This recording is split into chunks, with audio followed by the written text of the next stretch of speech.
नमस्कार साथियों, निष्ठा ऑनलाइन प्रशिक्षण में आप सभी का स्वागत है। आज हम निष्ठा प्रशिक्षण के छठे मॉड्यूल कला समेकित शिक्षा के सत्र कला समेकित शिक्षा द्वारा आकलन पर चर्चा करने जा रहे हैं। इस प्रशिक्षण के बाद हम कला समेकित शिक्षा में आकलन की अवधारणा को समझ सकेंगे, आकलन के चरणों को जान सकेंगे एवं आकलन में नवाचार करने में सक्षम हो सकेंगे। इस प्रशिक्षण में हम निम्नलिखित बिंदुओं पर चर्चा करने जा रहे हैं। सर्वप्रथम, आकलन की अवधारणा क्या है, सीखने के रूप में आकलन यानी असेसमेंट एज लर्निंग, सीखने के लिए आकलन असेसमेंट फॉर लर्निंग, और सीख लेने का आकलन यानी असेसमेंट ऑफ लर्निंग। कला समेकित शिक्षा में आकलन की अवधारणा। साथियों, हम कला समेकित शिक्षा के बारे में बहुत कुछ जान चुके हैं। किसी भी माध्यम से शिक्षण के बाद अधिगम के स्तर को जानने के लिए मूल्यांकन किया जाता है और मूल्यांकन से पूर्व शिक्षण के दौरान विद्यार्थियों के सीखने का आकलन कई चरणों में किया जाता है, और यह आकलन जब कला समेकित शिक्षा द्वारा किया जाता है तो छात्रों के लिए यह आकलन बहुत ही मनोरंजक और उत्साहवर्धक हो जाता है। दरअसल कला समेकित आकलन में विद्यार्थी यह आभास ही नहीं कर पाता कि उसका सतत आकलन चल रहा है। इसीलिए अधिगम उसके लिए मानसिक तनाव का कारण नहीं बनता, उसके ऊपर कोई दबाव नहीं पड़ता, अपितु यह अधिगम उसके लिए आनंददायी हो जाता है। और अनुभव से हम यह जानते हैं कि विद्यार्थी को जिस कार्य में आनंद प्राप्त होने लगता है वह कितना ही जटिल क्यों न हो, उसको वह सहजता से कर लेता है। कला समेकित आकलन के माध्यम से वही प्रक्रिया जो छात्रों के लिए कभी उबाऊ, नीरस और भय उत्पादक थी, अब वह उसके लिए उत्साह, उल्लास और साहसपूर्ण अभिव्यक्ति का अवसर बन जाती है। आइए एक वीडियो के माध्यम से कला समेकित आकलन के चरणों को समझने का प्रयास करते हैं। सर्वप्रथम, सीखने के रूप में आकलन। चलो आ जाओ बच्चों, हम आपको एक गेम सिखाते हैं। गेम खेलोगे? आज हम आपको हाथ धोने का गेम खिलाते हैं। कोई बात नहीं, आइए दिखाते हैं हाथ धोने का सही तरीका। सबसे पहले हाथ को गीला करते हैं, फिर हाथ में साबुन लेते हैं। नंबर 2, फिर दोनों हाथों को आपस में रगड़ते हैं। नंबर हो जाए, आप इधर खड़े हो जाइए, आप लोग बात मत करिए। दोनों हाथों को रगड़ते हैं। नंबर 3, फिर दोनों हाथों को ऊपर से साफ करते हैं। नंबर 4, फिर दोनों गलियों के बीच में साफ करते हैं। नंबर 5, फिर दोनों हाथों के नाखूनों को साफ करते हैं। नंबर 6, फिर दोनों हाथों के अंगूठों को साफ करते हैं। नंबर 7, फिर दोनों हाथों की हथेलियों को साफ करते हैं। नंबर 8, उसके बाद पूरे हाथ को साफ पानी से धो लेंगे। नंबर 9, उसके बाद हाथ को साफ पानी से धो लेंगे और उसके बाद क्या करेंगे? नंबर 11, उसके बाद पूरे हाथ को साफ कपड़े से पोंछ लेंगे और हमारा हाथ क्या हो गया? वेरी गुड, शाबाश। साथियों, हमने वीडियो के माध्यम से देखा कि जब एक शिक्षक कला समेकित आकलन की प्रक्रिया से गुजर रहा होता है तो इस क्रम में शिक्षार्थियों की कई श्रेणियां उभर कर सामने आ जाती हैं।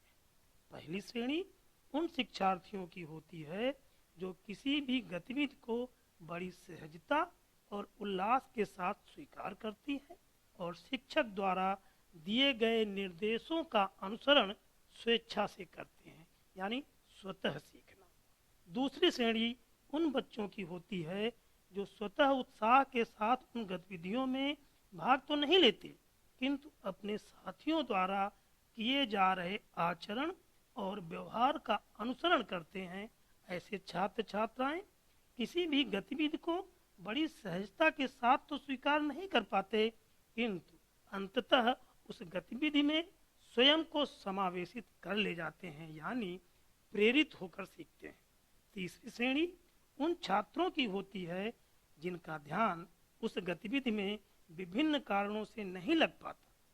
कला समेकित आकलन की प्रक्रिया में इन तीसरी श्रेणी के छात्रों पर शिक्षक को सर्वाधिक ध्यान रखना होता है। प्रायः ऐसे छात्रों का आकलन करते हुए यह पाया जाता है कि गतिविधियों में न रुचि लेने का कारण उनकी शारीरिक, मानसिक, आर्थिक, सामाजिक, भौगोलिक व भाषिक परिस्थितियां जिम्मेदार होती हैं, यानी सीखने के प्रति उनकी उदासीनता रहती है। आइए एक दूसरे वीडियो के माध्यम से जानने का प्रयास करते हैं कि लर्निंग फॉर असेसमेंट क्या होता है। आप लोगों को हाथ धोना समझ में आया? आपको समझ में आया? आपको? आप लोग बात करें इसलिए आपको समझ में नहीं आया। आप इधर आ जाइए और आप इधर आइए। चलिए एक बार हम फिर से आपको हाथ धोना सिखाने जा रहे हैं। सब लोग ध्यान से सुनेंगे। चलिए नंबर 1, सबसे पहले चलिए मेरे साथ करेंगे।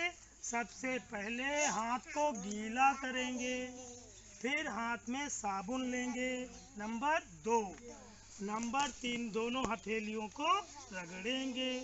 नंबर 4 उंगलियों के बीच की सफाई करेंगे। नंबर 5 दोनों उंगलियों के बीच में फिर ऐसे सफाई करेंगे। नंबर 6 नाखूनों की सफाई करेंगे। नंबर 7 अंगूठे को रगड़ेंगे। नंबर 8 दोनों हाथों की गदेलियों को रगड़ेंगे और उसके बाद साफ पानी से हाथ को धो लेंगे। नंबर 9 और उसके बाद साफ कपड़े से हाथ को पोंछ लेंगे। अब आपके हाथ हो गए साफ। बहुत अच्छे, सबको समझ में आ गया? Very good. साथियों, इस वीडियो में हमने देखा कि जब एक शिक्षक सीखने के रूप में कला समेकित आकलन कर रहा होता है तो वह यह समझने में समर्थ होता है कि शिक्षार्थी के अधिगम में कौन से कारक हैं जो बाधक हैं। सीखने के लिए कला समेकित आकलन के क्रम में शिक्षक को शिक्षार्थी की उन बाधाओं को दूर करने के लिए सजग प्रयास करने होते हैं, क्योंकि शिक्षक के मानस में यह बात स्पष्ट हो चुकी होती है कि किस छात्र के अधिगम में बाधक आर्थिक स्थितियां हैं और किस छात्र के सीखने में बाधक शारीरिक स्थितियां हैं और किस छात्र के सीखने में बाधक सामाजिक, भौगोलिक या भाषिक स्थितियां हैं। और एक शिक्षक पूर्वाग्रह से मुक्त होकर उन कारकों को दूर करने का प्रयास करता है जो सीखने के लिए आकलन का बहुत ही महत्वपूर्ण चरण है।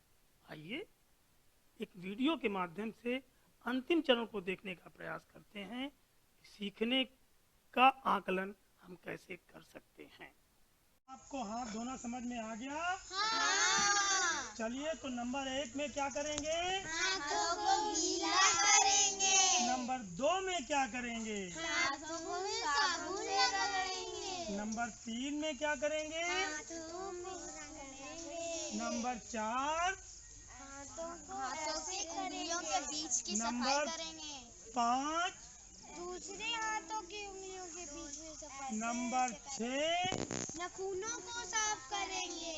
नंबर 7 अंगूठों को साफ करेंगे। नंबर 8 हाथों के गदेलियों को साफ करेंगे। नंबर 9 साफ पानी से धो लेंगे। और नंबर 10 साफ कपड़े से हाथों को पोंछ लेंगे।